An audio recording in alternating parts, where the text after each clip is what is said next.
지난주 화요일에 프랑스의 르 피가로라는 매거진에 특별한 기사가 하나 실렸습니다.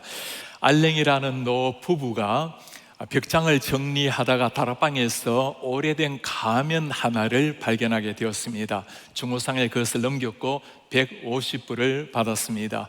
시간이 좀 지나고 난 다음에 중고상이 특별한 물건이라 생각이 들어서 경매에 붙였고 그 값은 460만 불에 낙찰이 되었어요. 이 가면은 특별한 가면이었습니다. 아프리카 가봉의 팡족이라는 곳에서 만든 희귀품인데 은길 가면이라는 것입니다. 특이한 것은 이 가면이 피카소 그림이라든가 또 모델리아니 같은 거장들에게 얼굴을 길쭉하게 그릴 때 영감을 준 가면이라고 알려져 있습니다. 전 세계에 10개 정도 있다고 알려져 있어요. 알랭 할아버지는 이 사실을 알고 난 다음에 민사소송을 걸어서 낙찰금의 얼마를 돌려받기를 원했지만 법정은 할아버지의 손을 들어주지를 않았습니다. 이유는 노 부부가 그 작품의 값을, 가치를 몰랐기 때문이었습니다. 60억이나 되는 460만 불이나 되는 이 값어치를 모르고 150불에 팔아버린 할아버지. 이 땅에서 지상에 가장 소중한 고귀한 이름 하나가 있다면 임마누엘이라는 이름이 될 것입니다. 하나님께서 우리와 함께 하신다. 전능하신 하나님께서 나와 함께 하신다라는 이 사실, 우리 성도님들 임마누엘이라는 그 이름을 여러분들은 어떻게 간직하고 계십니까? 임마누엘 그 이름을 혹시 벽장 속에 다락방 속에 그냥 방치해 두는 분이 계시지 않습니까? 그냥 성경에 있는 이름으로만 남겨두고 있는 분이 계시지 않습니까?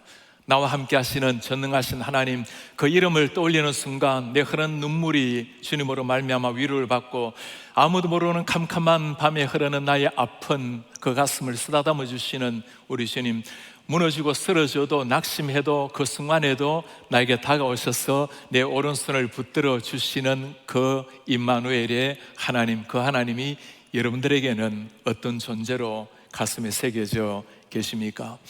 우리가 성탄절에 만나야 될 주님이 이 주님이십니다. 임마누엘의 하나님, 하늘나라를 버리시고 이 땅에 나를 위해서 오신 우리의 주님.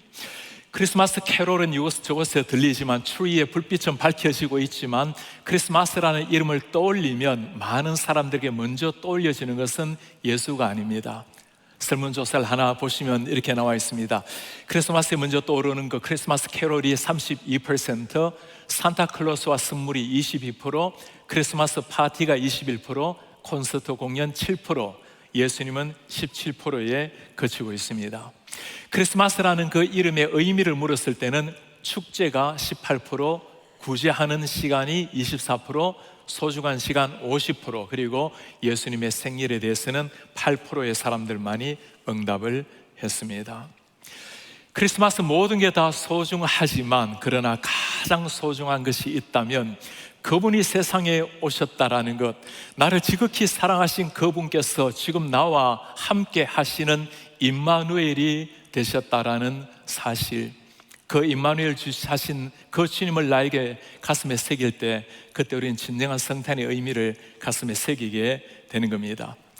성탄절에 만나게 될 임마누엘, 이 말 단어는 구약 성경에는 오늘 우리가 읽었던 이사야에 딱 한 번 나옵니다. 하나님께서 임마누엘을 어떻게 말씀하시는지 말씀 한번 들어보시겠습니까? 그러므로 주께서 친히 징조를 너희에게 주실 것이라, 하나님께서 우리에게 친히 사인을 주실 것이라. 보라, 처녀가 잉태하여 아들을 낳을 것이요 그의 이름을 임마누엘이라 하리라.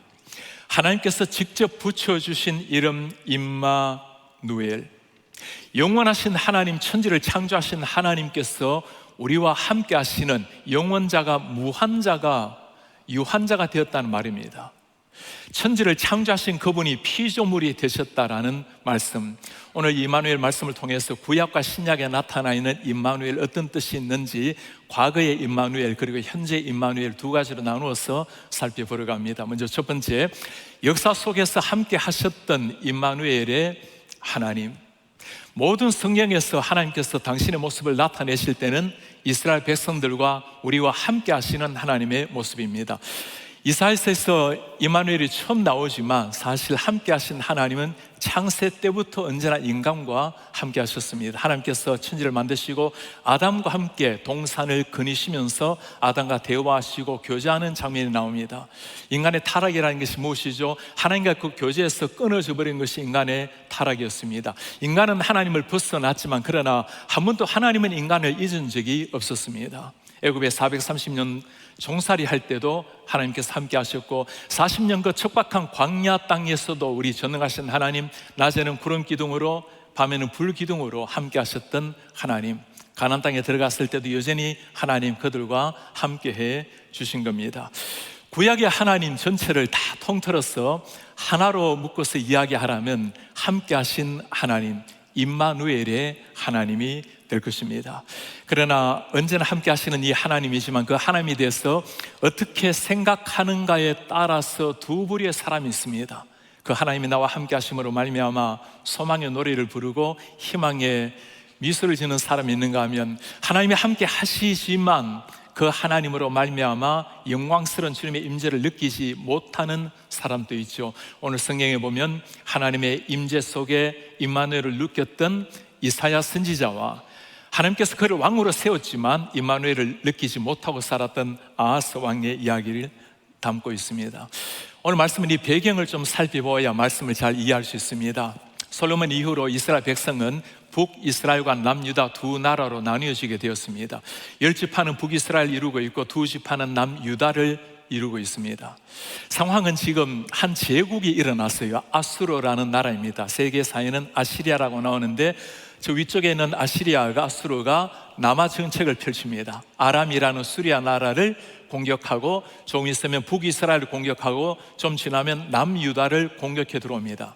그러니 아람과 이스라엘, 북이스라엘이 동맹군을 맺어서 Anti-Assyrian Coalition, 아수르 반아수르 정책을 펴니다. 그리고 밑에 있는 남유다에게 부탁을 해요. 너희들도 우리와 함께 동맹군을 만들어서 저 아수르에 대항을 하자.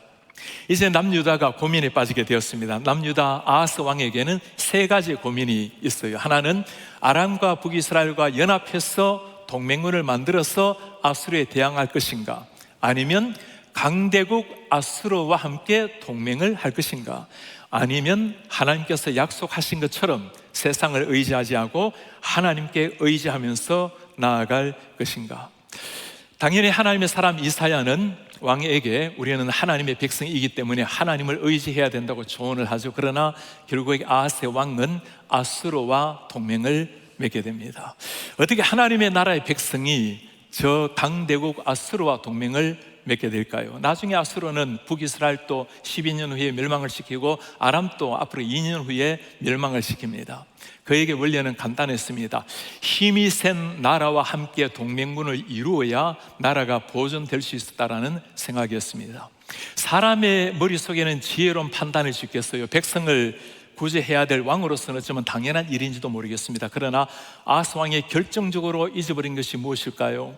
그와 함께 계셨던 임마누엘의 하나님, 어떤 상황에도 그들을 떠나지 아니하고 함께 하겠다는 임마누엘 하나님에 대한 신앙이 그에게는 개입되지를 못했습니다.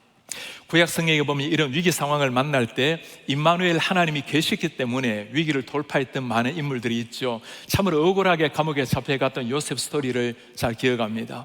모든 게 다 불합리하고 어쩌면 죽음의 위기에 놓였지만 요셉이 의지한 것은 그와 함께 하셨던 임마누엘 하나님이었습니다. 하나님이 계셨기에 감옥 안에서도 굳건하게 하나님 앞에 섰던 요셉. 다니엘의 세 친구를 기억합니까? 사람, 메삭, 아벳노고. 왕이 우리를 풀무불에 던지면 전능하신 하나님 우리를 지켜주겠지만 하나님이 지켜주지 않는다 할지라도 우리는 왕에게 절할 수 없고 금신상에게 절할 수 없습니다. 죽기를 각오하고 우상 섬기기를 거부했던 사람, 하나님이 함께 하시기를 믿었기 때문입니다. 다니엘이 기도한 것을 기억합니까? 기도하면 죽이겠다는 어명이 떨어졌지만 그는 창문을 열어놓고 예루살렘을 향해서 하루 3번 무릎을 꿇고 기도의 잔을 쌓았습니다. 왜 그렇습니까? 전능하신 하나님이 나와 함께 하신다라는 것을 믿었기 때문입니다. 사자굴에 던져졌지만 평안한 모습으로 던져진 것, 하나님이 함께 계심을 믿었기 때문입니다. 믿음의 선배들에게 그들의 질문은 딱 하나였습니다. 전능하신 하나님이 나와 지금 함께하고 있는가? 당연히 아멘이죠. 더 중요한 질문이 무엇일까요? 나는 전능하신 하나님이 나와 함께하고 있다라는 것을 정말 믿고 행동하고 있는가? 임마누엘의 하나님이 벽장 속에, 다락방 속에 있는 이름이 아니라, 성경에 기록된 이름이 아니라 내 삶을 움직이는 하나님, 지금 내 삶 속에 찾아오셔서 내 주인으로 계시는 하나님으로 진짜 믿고 신뢰하고 따라가고 있는가? 하나님께서 아브라함에게 부르셨을 때입니다. 내가 내게 지시할 땅으로 가라. 설명이 있는 것이 아니었어요. 믿음의 선진들에게 필요한 것은 설명이 아니라 하나님을 향한 신뢰였습니다. 홍해 앞에서 벌벌 떨고 있었던 이스라엘 백성들, 하나님께서 그 모세에게 했던 말이 무엇이죠? 지팡이를 들라. 모세가 의존한 것은 지팡이가 아니라 하나님을 바라본 겁니다. 당장 걸어오라. 베드로가 바라본 것은 풍랑이는 바다가 아니라 그렇게 말씀하고 계셨던 예수님, 하나님이셨어요. 설명이 필요한 것이 아니라 신뢰가 필요한 것, 그것이 신앙의 본질입니다. 우리 성도님들 한번 물어보시길 바랍니다. 임마누엘이라는 이 말이 나에게는 어떻게 다가오고 있습니까? 평소 때는 나름대로 우리가 믿음 생활을 해요. 그러나 결정적인 순간이 다가올 때, 중요한 그 순간이 다가올 때 나를 움직이는 힘이 무엇입니까? 평소 때 내 생각, 평소에 내 신앙 습관, 이제까지 배워왔던 성경 지식, 내가 가지고 있는 종교적인 열심, 아니면 하나님께서 내 삶에 개입하실 수 있도록 내 자신을 내어드리고 계십니까? 오늘 아하스 왕은 하나님이 그의 삶에 들어올 수 있는 자리를 막아버리고 있는 겁니다. 그 아하스에게 하나님께서 다시 한번 기회를 주세요. 어떻게 말씀하십니까? 여호와께서 아하스에게 말씀합니다. 하나님 여호와께 한 징조를 구하라. Ask a sign of the Lord your God. 하나님께 사인을 구하라. 깊은 데서든지 높은 데서든지 하나님 앞에 구하라. 여러분, 여기서 우리 하나님께서 아하스에게 말씀하고 계신 그 하나님의 얼굴 표정을 한번 생각해 보세요. 나에게 구하라. 네가 무엇을 구하든지 내가 너에게 들어주겠노라고. 지금이라도 이 어려운 시기의 위기 순간에 나에게 기도하면 내가 당장이라도 내 자신을 나타내고 내 자신의 영광을 너에게 나타내겠노라고. 그렇게 지금 하나님이 당신을 드러내려고, 당신을 일할 수 있는 기회를 달라고 말씀하고 계시는 그 하나님. 기도는 하나님이 역사하시는 통로가 될 수 있는 놀라운 기회인 겁니다. 삶의 위기가 다가올 때 우리가 기억해야 될 것이 이것입니다. 홍해 앞에 서 있는 이스라엘 백성들 벌벌 떨었던 순간이지만, 그러나 이 홍해는 하나님의 능력을 나타낼 수 있는 통로가 되는 겁니다. 가나안 칠족석을 칠 때 그 여리고성 앞에서 벌벌 떨고 있는 이스라엘 백성들, 그러나 그 순간 하나님이 역사하실 수 있는, 여리고성을 무너뜨리시는 기회, 광야의 철학 같은, 흑암 같은 순간이었지만, 그러나 하늘의 불기둥, 구름기둥, 만나를 떨어뜨리시는 기회를 주시는 것이 위기 순간입니다. 위기를 만날 때 전능하신 하나님, 당신이 역사하기를 원합니다. 그러나 아하스의 마음속에는 그 하나님께서 역사할 수 있는 기회를 주지 않고 있어요. 오늘 하나님께 사인을 구하라. 이 사인이란 말이 히브리어로 오트라는 단어입니다.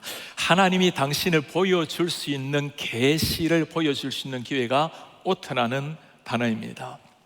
이 정도 되면 당연히 하나님, 나에게 승리할 수 있는 뭔가를 보여주십시오. 그래야 내가 당당하게 믿음으로 일어나겠습니다. 아하스의 왕은 너무나 의외로 반응을 합니다. 아하스가 말하되, 나는 하나님 구하지 않겠습니다. 나는 여호와를 시험하지 않겠습니다. 하나님을 시험하지 않는다라는 말은 얼핏 보면 믿음의 고백처럼 보여요. 내가 하나님 시험하지 않아도 되겠습니다. 그러나 이 말은 그 의미가 아닙니다. 나는 주님 앞에 기도할 필요가 없습니다. 왜 그럴까요? 나는 이미 내 갈 길을 정해놓았기 때문입니다. 무슨 말일까요? 이미 강대국 아수르와 동맹 맺기로 결정을 해버린 겁니다. 하나님께서 기회를 주시겠다고 하는데도 불구하고 마음을 막아버리고 자신의 뜻을 세우고 그렇게 나아가고 있는 아하스. 기도하기 전에 이미 자신이 원하는 것을 결정을 해 놓은 겁니다. 하나님이 개입할 여지를 거부해 버렸던 왕. 저는 이런 아하스의 모습을 두고 아하스 신드롬이라고 하나 부르고 싶어요. 하나님은 끊임없이 그를 사랑하시고 개입하기를 원하시지만, 그러나 그가 하나님의 개입을 거부하면서 자기 생각대로 나아간 사람. 기도를 한다는 것은 마치 하얀 도화지를 하나님 앞에 내어놓는 것이나 마찬가지입니다. 하나님, 당신께서 원하시는 그림을 그려주세요. 제가 원하는 것이 아니라 주님의 그림이 제일 정확합니다. 기도한다라는 것, 신앙생활을 한다라는 것은 마치 동양화를 바라보는 것이나 똑같습니다. 수묵화를 보는 것이나 똑같아요. 여백이 있고 공간이 있고 하늘이 있고 호수가 있는 그 안에 하나님 당신이 원하시는 그림을 그려 넣어주세요. 그러나 아하스 신드롬에 걸린 사람은 여백을 거부합니다. 내가 원하는 것을 다 채워놓고 하나님이 원하시는 그림을 그리지 못하도록 거부하는 겁니다. 이런 사람의 특징은 자기 자신으로 가득 차 있는 사람이죠. 하나님이 개입할 여지가 없는 겁니다. 성경에 이런 아하스와 비슷한 위기에 처했던 왕이 있죠. 아하스 왕 다음이 히스기야 왕이었습니다. 그는 더한 위기였어요. 하나님께서 이제는 모든 것들을 처치하라고, 내가 살지 못하고 죽으리라. 하나님이 이렇게 말씀하시면 이제는 정리를 해야 될 때인데, 히스기야 왕이 어떻게 하죠? 벽 앞에서 간절한 마음으로 하나님 앞에 기도합니다. 하나님, 나에게 생명을 연장시켜 주십시오. 그 간절한 기도에 하나님은 15년의 생명을 연장시켜 주셨고 아수르의 손에서도 건져주셨어요. 그때 하나님이 뭐라고 답변하시는지 여러분 기억하십니까? 히스기야, 내가 내 눈물을 보았고 내가 너의 기도를 보았노라.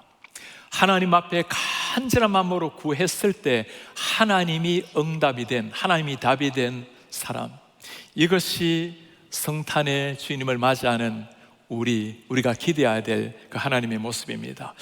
함께 하시는 하나님, 성탄의 노래를 부르고 크리스마스 추리에 불을 밝히지만 우리는 하나님이 답이 아니라 끊임없이 이 위기 속에, 상황 속에 다른 것을 자꾸 추구하려고 합니다. 거기에서 답을 찾으려고 해요.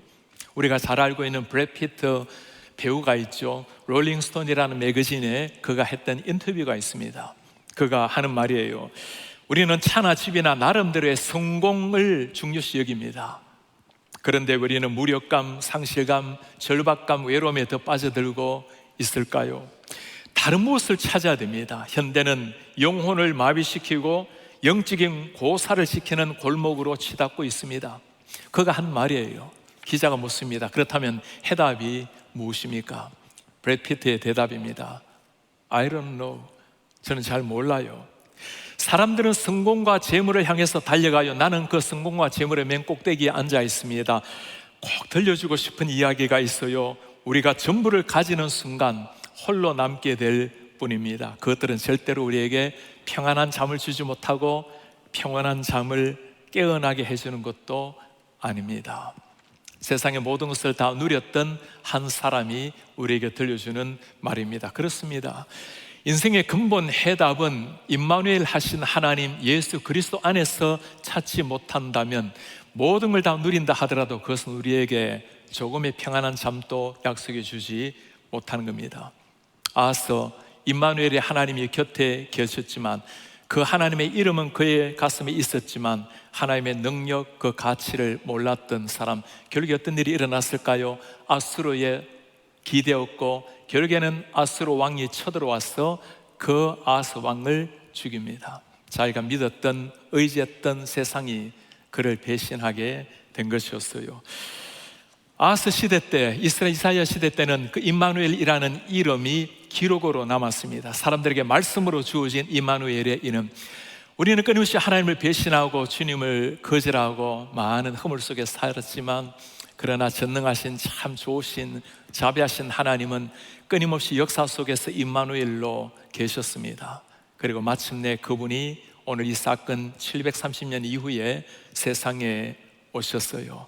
진정한 임마누엘, 말씀이 아니라 실체가 오신 겁니다. 두 번째 말씀 보려고 합니다. 오늘 삶에서 함께 하시는 우리의 임마누엘의 하나님. 마태복음에서는 이렇게 예수님의 탄생을 기록을 해 놓았습니다. 아들을 낳으리니 이름을 예수라 하라. 어떤 의미죠? 자기 백성을 그들의 죄에서 구원할 자라. 주께서 선지자로 하신 말씀을 이루려 하심이니 처녀가 잉태하여 아들을 낳을 것이요 이름을 임마누엘이라 하리라. 하나님이 우리와 함께 하신다. 예수 그리스도를 가장 아름답게 고백해 놓은 한 말씀입니다. 어제 우리 박상 목사님의 새벽 기도 때 구성동 예수 그리스도라고 설교를 했는데, 예수 그리스도 누구십니까? 구원자 예수 그리스도, 구약의 말씀을 성취했던 성취자 예수 그리스도, 임마누엘, 우리와 동행하시는 동행자 예수 그리스도, 구원자, 성취자, 동행자, 구성동 예수 그리스도.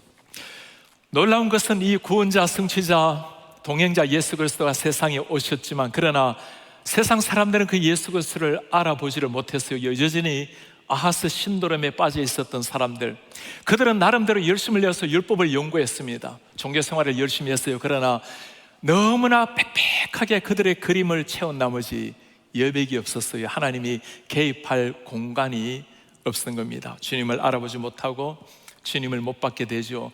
어떤 예수를 기다렸을까요? 그들이 기다렸던 그 인격체가 아니었습니다.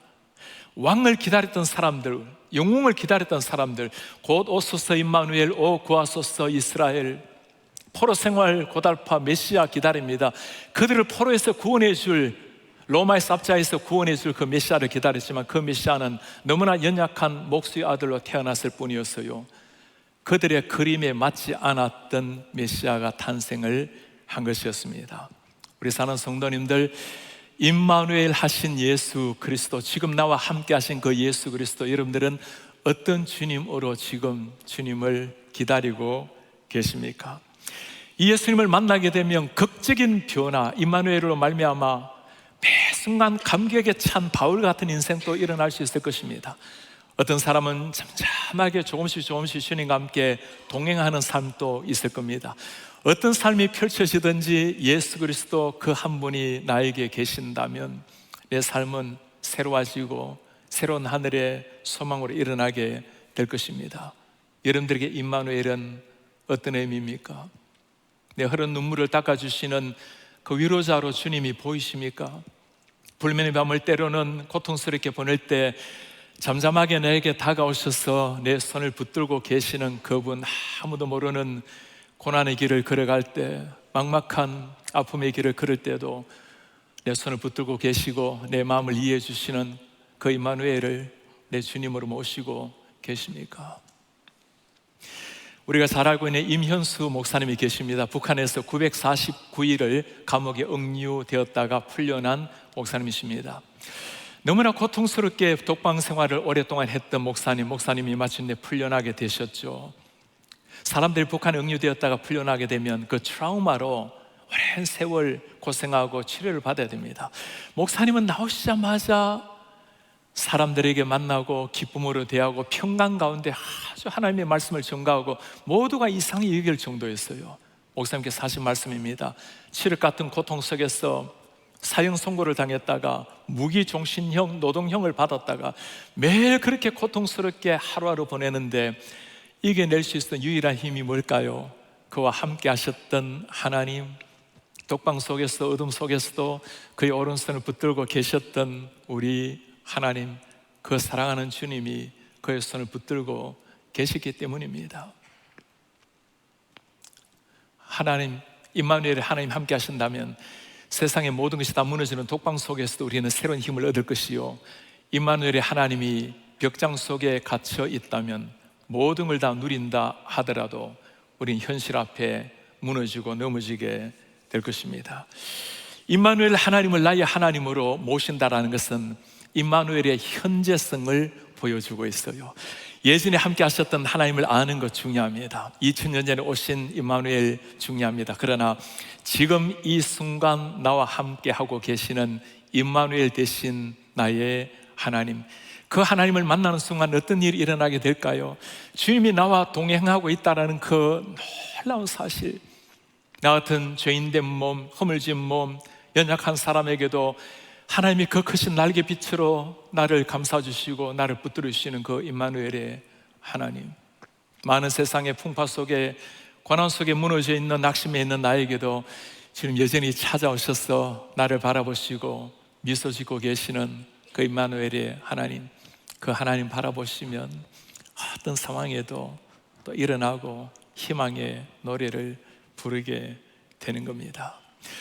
광야길을 걷는 분이 계십니까?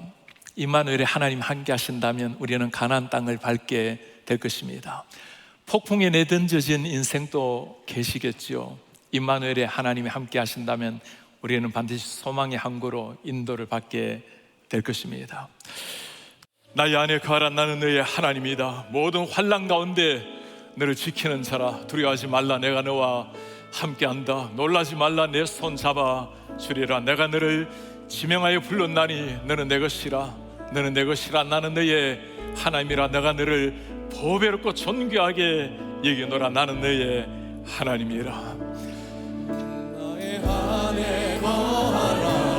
나는 내 하나님이니 모든 환난 가운데 너를 지키는 자라. 두려워하지 말라. 내가 널 도와주리. 놀라지 말라. 주님 말씀합니다. 놀라지 말라. 내 손 잡아주리라. 내가 너를 지명하여 불렀나니 내가 너를 지명하여 불렀나니 너는 내 것이라. 우리 주님의 말씀이에요. 내 것이라. 너의 하나님이라. 내가 너를 보배롭고 존귀하게 여기노라. 너를 사랑하는 내 여호와라. 내가 너를 지명하여 불렀나니 내가 너를 지명하여 불렀나니 너는 내 것이라. 너는 내 것이라. 내 것이라. 너의 하나님이라. 내가 너를 보배롭고 존귀하게 여기노라. 너를 사랑하는 내 지명하여 불렀나니 내가 너를 지명하여 불렀나. 너는 내 우리 주님이 말씀하시다. 너는 내 것이라. 내 것이라. 너의 하나님이라. 내가 너를 보배롭고 존귀하게 여기노라. 너를 사랑하는 내 여호와라. 너를 사랑하는 내 여호와라. 사랑하는 내 여호와라. 너를 사랑하는 내 여호와라. 할렐루야, 할렐루야. 우리 주님이세요. 우리의 존귀하신 아버지, 임마누엘 하신 하나님, 이 땅에 허물진 인생 속에 오셔서 생명의 꽃을 피우시고 소망의 날개를 달아주신 우리 하나님, 사방이 막히고 흑암의 동굴을 걸어간다 할지라도 그 동굴 안에서 빛을 발하는 것이 아니라 우리 하나님이 비치시기에, 임마누엘 예수님이 우리의 비치시기에 우리가 주님을 바라보며 다시금 일어납니다. 이스라엘 백성들에게 찾아오신 하나님, 오늘 우리에게 찾아오신 우리 하나님, 이 주님으로 말미암아 날마다 소망의 날개짓을 펼며 아픔과 눈물, 고난 가운데서도 하나님을 바라보고 천상의 노래를 부르며 땅 위에 순례길을 다하는 날 동안에 하루하루 묵묵하게 하나님 앞에 그렇게 살아내게 하옵소서. 오늘 사랑하는 성교 사람들의 삶을 보면서 젊은 날 주님의 복음을 위해서, 하나님의 나라를 위해서 멋지게 삶을 던지는 살아가는 종들, 우리 한 생의 호흡이 닿는 날까지 가장 의미 있고 보람된 일을 위해서, 주님의 나라 영광을 위해서 고결하게 불태우게 하옵소서. 우리 주 예수 그리스도의 은혜와 하나님의 사랑과 성령의 교통하심이, 임마누엘 하신 우리의 주님, 매 순간 광야길을 걸을지라도 폭풍에 내어 맡겨진다 할지라도 하늘을 바라보며 함께 하시는 하나님으로 감격의 노래를 부르기를 원하는 주의 모든 백성들 머리 위에 지금부터 영원토록 함께 있을지어다. 아멘.